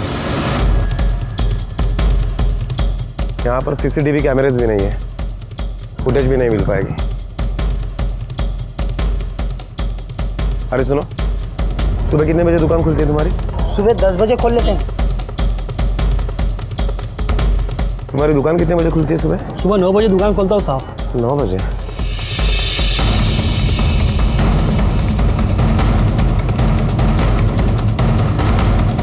ये वसीम इस एरिया में क्या कर रहा है? साहब वसीम भाई का रेस्टोरेंट है आगे। पूनम सिर्फ सबीना से ही नहीं, वसीम और आसिफ के साथ भी बहुत घुल मिल कर रहती थी। आसिफ भाई रुको, आप मुझे मंदिर छोड़ दोगे? हाँ बिल्कुल, आइए ना, बैठिए। आसिफ कुछ 35 साल के आसपास है, लेकिन अभी तक उसकी शादी नहीं हुई है। और दूसरा वसीम है, जिसकी घर में बीवी है और सुना है बाहर कोई चक्कर भी चल रहा है। आज सुबह वसीम और आसिफ बिल्डिंग से बाहर गए थे? हाँ साहब, वो रोज सुबह जाते हैं दौड़ने के लिए, आज भी गए थे। वो आगे जो पार्क है ना सर, वहीं जाते हैं दोनों। पिछली बार भी पूनम ने ही तुम्हें यहाँ से बाहर निकलवाया था, उसके बावजूद तुमने सतीश पे हमला कर दिया। अरे सर, हमने पहले भी कुछ नहीं किया था और अब भी कुछ नहीं किया है। पता नहीं आप लोग बार बार क्यों हम पर शक कर रहे हैं। क्योंकि जॉगिंग के बहाने तुम दोनों बिल्डिंग से बाहर गए थे और सतीश पे हमला भी पार्क के पास हुआ। सर, हम जॉगिंग पे गए थे, लेकिन हमने किसी पर हमला नहीं किया है। देखो सीधा सीधा सच बोल दो, तुम्हें भी आसानी होगी, हमें भी आसानी होगी। सर, हमने जब कुछ किया ही नहीं तो क्या कबूल करें? जैसा आप सोच रहे हैं वैसा बिल्कुल भी नहीं है। तेरा कैरेक्टर जानते हैं हम, घर पे एक बीवी है और बाहर एक चक्कर चला रहा है। सर वो गलती हो गई थी मुझसे, पर जब अब्बू ने समझाया तो मैंने अपना अफेयर तुरंत खत्म कर दिया।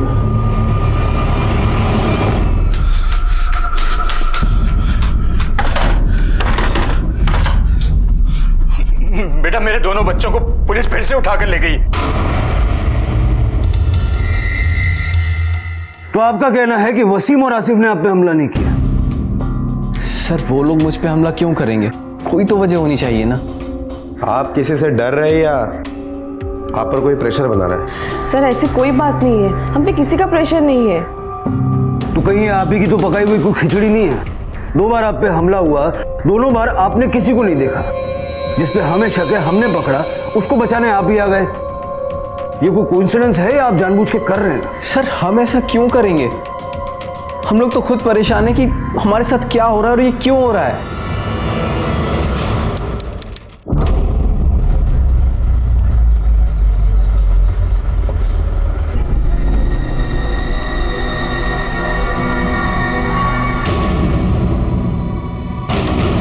सर, मैंने सारे खबरियों को एक्टिवेट कर दिया है। सर सर सर सर मेरी बेटी कहीं खो गई है, कहाँ है उसका नाम? वो मैंने उसके स्कूल जाके भी देखा, वो वहाँ पे भी नहीं है। सर सर प्लीज मेरी बच्ची को ढूंढ लीजिए सर, प्लीज। आपने उसके स्कूल फ्रेंड्स के यहाँ पर पूछताछ की? हो सकता है कि वो किसी फ्रेंड के साथ उसके घर पर गई हो। नहीं सर, मैंने सब जगह देखा, वो कहाँ पे भी नहीं है। सर प्लीज प्लीज मेरी बच्ची को ढूंढ दीजिए। आप पहले शांत हो जाइए, आपकी बच्ची को हम ढूंढते हैं, आप घबराइए मत, आप पहले बैठिए।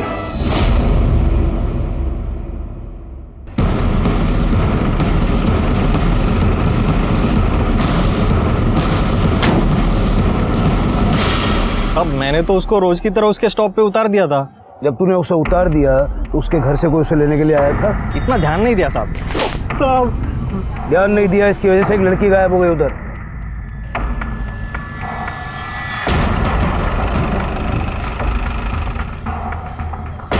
राणे, जरा आसपास पूछताछ करो। ओके।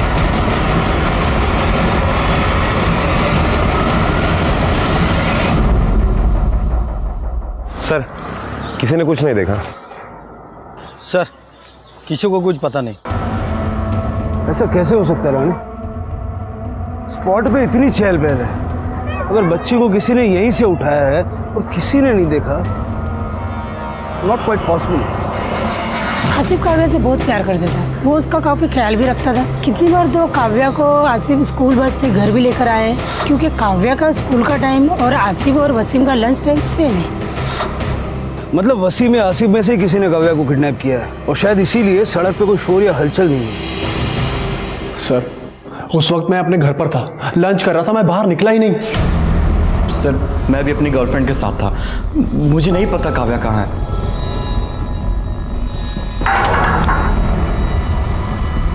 राणे, इन दोनों के बयान में कितनी सच्चाई है जरा चेक करो, और जरा ये सतीश और पूनम की इंक्वायरी भी निकालो।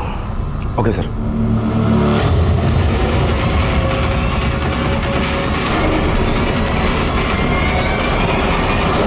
सर, वसीम और आसिफ के कॉल लोकेशन के डिटेल्स आ गए। सर, मोबाइल लोकेशन की डिटेल से पता चल रहा है कि वसीम का फोन उस दिन उसके घर पर ही बंद हो गया था, और आसिफ के मोबाइल का लोकेशन घर से दूर था। हमने उसके गर्लफ्रेंड से भी वेरीफाई किया, तो उसने बताया कि उस दिन आसिफ उसी के साथ था। राणे, ये दोनों थोड़े होशियार तो हैं। हो सकता है इन्होंने जानबूझकर अपने मोबाइल का लोकेशन इस तरह रखा जिससे हम गुमराह हों, और आसिफ की गर्लफ्रेंड भी उन्हें बचाने के लिए हो सकता है झूठ बोल रही है। सर, रफीक आया है, उसने वसीम और आसिफ की कोर्ट से बेल करवा ली है।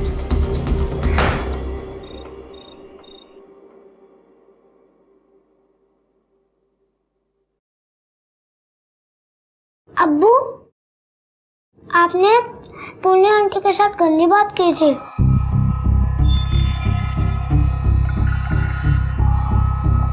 सब लोग इसके बारे में बात कर रहे हो। जावेद, क्या बदतमीजी है? चुपचाप खाना खाओ।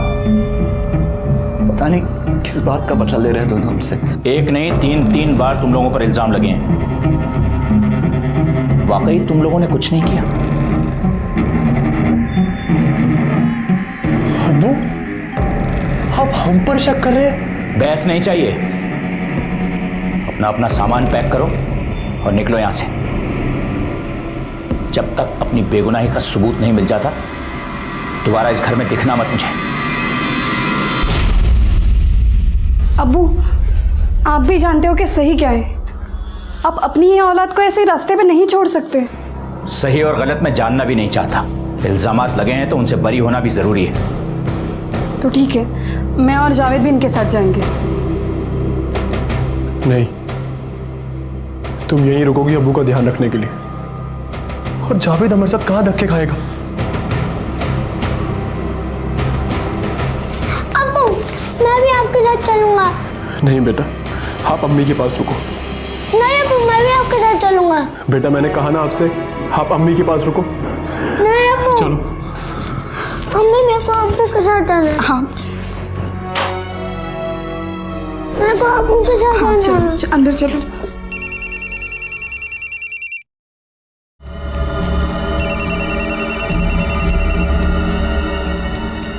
हेलो, हाँ, कब की तारीख मिली? बहुत हो गया पूनम, अभी हमें पुलिस को सब सच सच बता देना चाहिए। इस सब के चक्कर में हम लोग, काव्या और रफीक अंकल, सबकी फैमिली परेशान हो रही है। तुम क्या है? पोरगी जिवंत पाहिजे ना, तो जास्त दिमाग नहीं लगाने का। और ये क्या बार बार नाटक कर रही है उस आसिफ और वसीम को छुड़ाने का? रहने दो उनको अंदर, केस होने दो उन पे, तभी जाके मेरा आगे का प्लान सक्सेस होएगा। और मेरे को शेंदी लगाने के पहले ना सोच लो बाद में तुम लोग का क्या असर होएगा।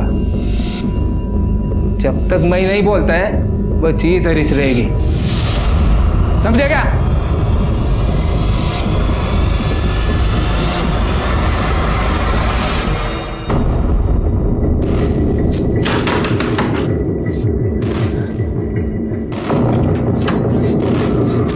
तुम्हारी सब कुछ तुम्हारी वजह से हुआ है। पूरी सोसाइटी हम पे चीतू कर रही है। अबू ने इनको घर से निकाल दिया और ये सब तुम्हारी वजह से हो रहा है। सबीना पागल हो गई हो क्या? इन लोगों ने हमेशा उन दोनों को बचाया ही। चलो यहां से, चलो।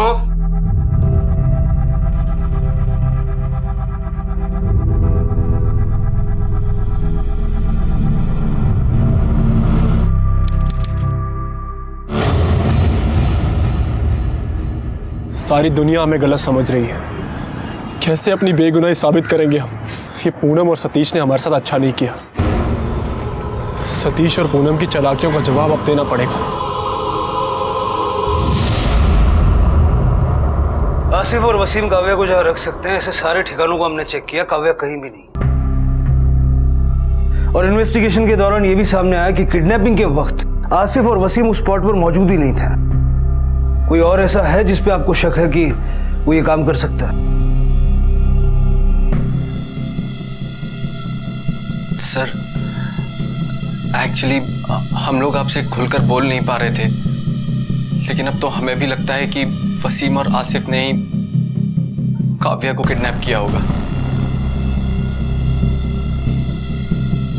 सर, काव्या आसिफ को बहुत पसंद करती है। वो उसके लिए ढेर सारे गिफ्ट्स लेके आता था, घंटों उसके साथ खेलता था। अगर उसने काव्या को किडनैप नहीं किया तो हो सकता है कि किसी और से किडनैप करवाया हो। आपके मकान मालिक का कहना है कि आपके घर का किराया 22,000 है, जिसमें से 12,000 चेक से और 10,000 कैश से जाता है। ऐसा क्यों? सर, वो इसलिए क्योंकि मैं होममेड केक बनाती हूँ, जिसकी पेमेंट मुझे कैश में मिलती है, इसलिए मैं 10,000 कैश में दे देती थी। तो ये जो 10,000 आप अलग से कैश में देती थी, उसके बारे में इनको क्यों नहीं पता? सर, क्योंकि काव्या की वजह से मैंने यहाँ पे आने की जिद की। अगर मैं इनको बता देती कि इस घर का रेंट 22,000 है तो शायद ये यहाँ पे कभी नहीं आते। इतना ही सच है या कुछ और भी है जो आप छुपा रही हैं? सर, मैं आपसे कुछ क्यों छुपाऊंगी? मुझे पता होता कि इस बात से काव्या का कुछ लेना देना है तो मैं आपको बता देती। सर राणे, इनके बारे में जो जानकारी मिली है वो खुद इन्हें शक के घेरे में खड़ा करती है। पर एक बात फिर भी समझ नहीं आती कि ये अपनी बच्ची का किडनैपिंग क्यों करेंगे। हेलो, क्या?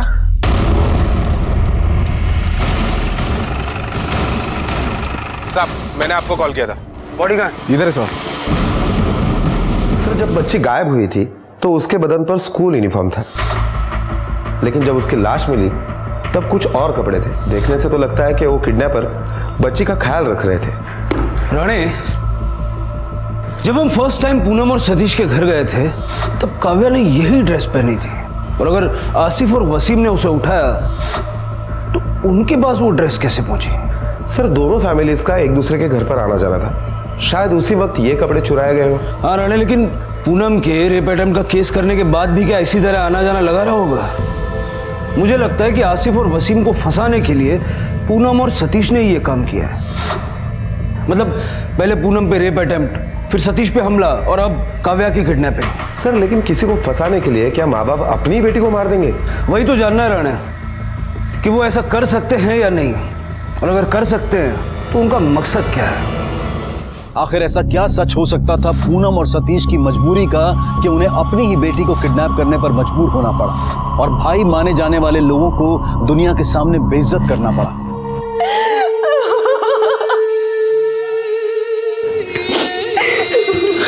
जिस दरिंदे ने ये किया है ना, अल्लाह उसे सख्त से सख्त सजा दे।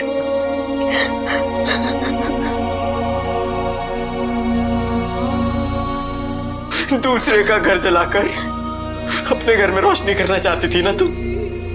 उस आग ने रोशनी की जगह तुम्हारे घर को ही जला के राख कर दिया। सतीश, मैंने किसी लालच में नहीं बल्कि काव्या और तुम्हारी जान बचाने के लिए सब। जान बचाने के लिए, जान लेने के लिए? हाँ, कहाँ है काव्या? बचा पाई तुम काव्या की जान?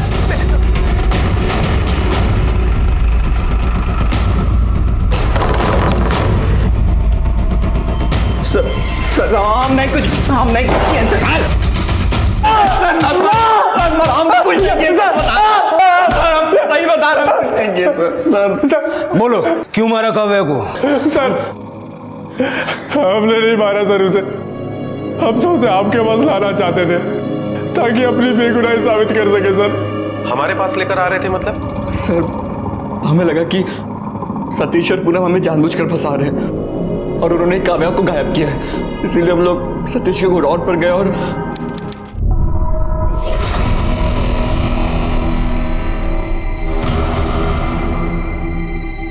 इन्होंने तो काव्या को यहीं छिपा रखा है। जानबूझकर हमें फंसाया जा रहा है।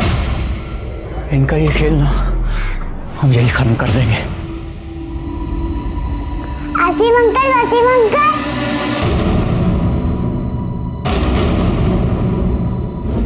सर, जो हुआ हम वो कभी नहीं चाहते थे सर। हम तो खुद को बेगुनाह साबित करना चाहते थे सर। पर काव्या की जान चली जाएगी ये नहीं सोचा था साहब। वो हमसे बहुत प्यार करती थी साहब, और हमारी वजह से ही वो जो आदमी तुम्हें गोडाउन पे मिला था वो कौन था? मालूम नहीं साहब, शायद सतीश और पूनम उसको जानते होंगे, क्योंकि काव्या को सतीश के गोडाउन पर रखा गया था। तो तुम्हारे कहने का मतलब है कि पूनम और सतीश ने मिलकर उस आदमी के जरिए काव्या को किडनैप किया था? शायद। उसका स्केच बनवा सकते हो? जी साहब।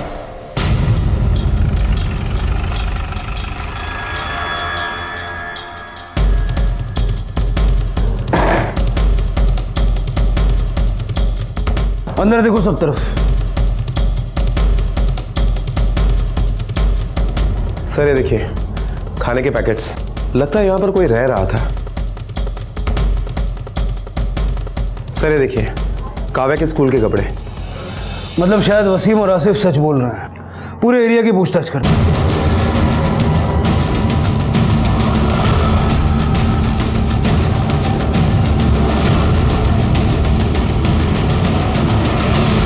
पहचानते हो उसे?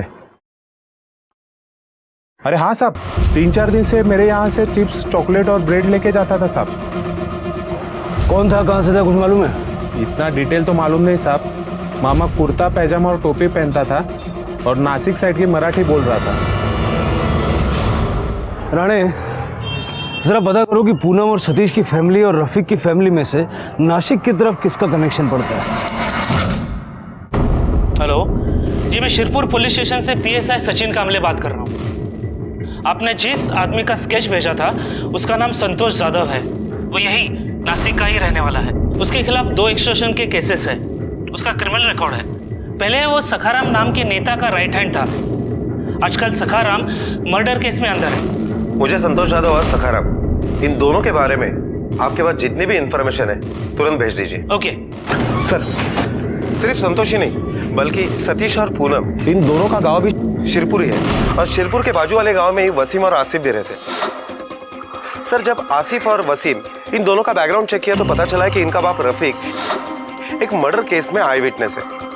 सखाराम का एक चुड़बैया नेता मर्डर केस में अंदर है। पिछले 6 साल से सुनवाई चल रही है और आने वाले 8 दिनों में आखिरी तारीख भी है। अब मामला समझ में आया।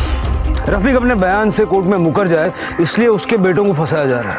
अब ये काम सिर्फ संतोष का है या पूनम और सतीश भी इसमें मिले हुए हैं, ये तो उनसे ही पता चल सकता है। 1 मिनट सर। हेलो, क्या?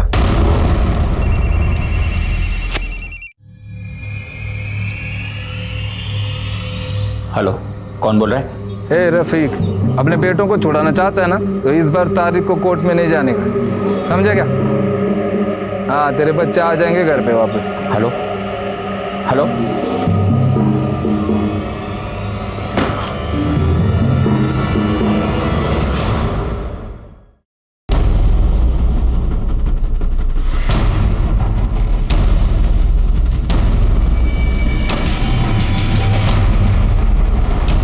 राणे, चाबी वाले को बुलाओ।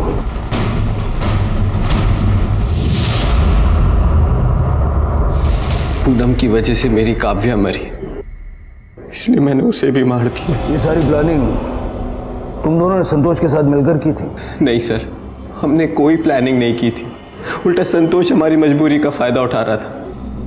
मैं और पूनम तो एक दूसरे से प्यार करते थे, शादी करना चाहते थे, बस हमारी जात अलग थी। इसलिए पूनम के परिवार को और गांव वालों को ये सब मंजूर नहीं था। हमारी जान लेने पर तो लेते सब, इसलिए वहां से भागकर हम लोग मुंबई आ गए। और फिर एक दिन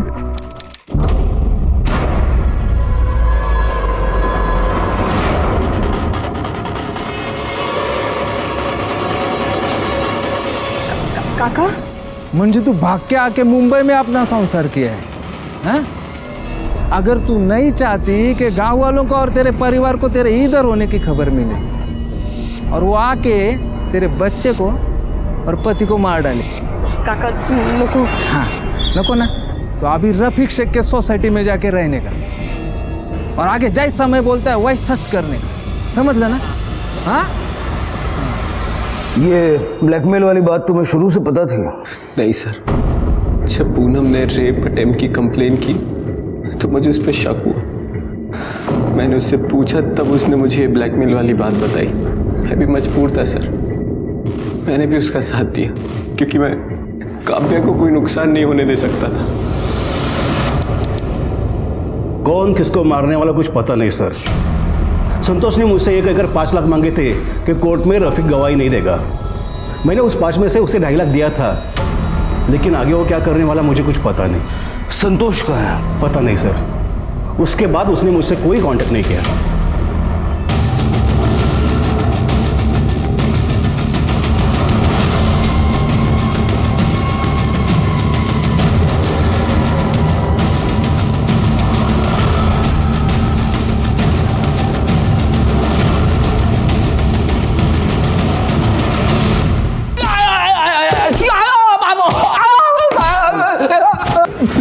बोल साहब, सकाराम भाऊ के केस में रफीक मुख्य गवाही था।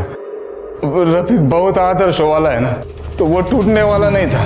और फिर जब पूनम मेरे को दिखी तो मेरे दिमाग में आइडिया आया साहब। मैंने सोचा पूनम का इस्तेमाल करके रफीक के बेटों को फंसा सकते हैं। तो साहब पक्का सकाराम भाऊ के खिलाफ गवाही देने से रफीक पक्का मुकर जाएगा। इससे खुश होकर सकाराम भाऊ मेरे को पैसा भी बहुत देगा। लेकिन साहब बच्ची को मैंने जानबूझ के नहीं मारा है। एक तो लोग मुश्किल से कानून का साथ देने की हिम्मत जुटाते हैं और तेरे जैसे घटिया लोग उनकी हिम्मत तोड़ देते हैं। अब हम यहाँ तुझे इतना तोड़ेंगे ना, तो जिंदगी में कुछ तोड़ने लायक बचेगा नहीं। वो लोग जो किसी भी स्वार्थ, मजबूरी या नासमझी में गलत रास्ता चुनते हैं, वो अचानक अपने स्वार्थ के लिए दूसरों की बलि देने तक को भी तैयार हो जाते हैं। लेकिन अपनी कब्र भी वो साथ ही खोदने लगते हैं। वरना दुनिया में ऐसी कोई लड़ाई नहीं है जो हौसलों से नहीं लड़ी जा सकती है।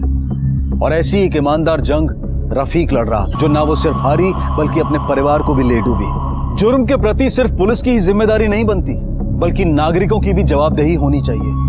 इसलिए जब भी आपके साथ कुछ गलत हो या आप किसी और के साथ गलत होता देखें, तो इसकी सूचना पुलिस को जरूर दें। इसी विचार के साथ अब मैं अनूप सोनी आपसे विदा लेता हूं। फिर मुलाकात होगी अगले एपिसोड में एक और चौंका देने वाले केस के साथ। तब तक अपना और अपने परिवार का ख्याल रखें और देखते रहें क्राइम पेट्रोल डायल 100। सबक एक को सीख हम सबको। जय हिंद। इस तरह के और भी एपिसोड देखने के लिए हमारे चैनल को सब्सक्राइब करें और बेल आइकन दबाना ना भूलें।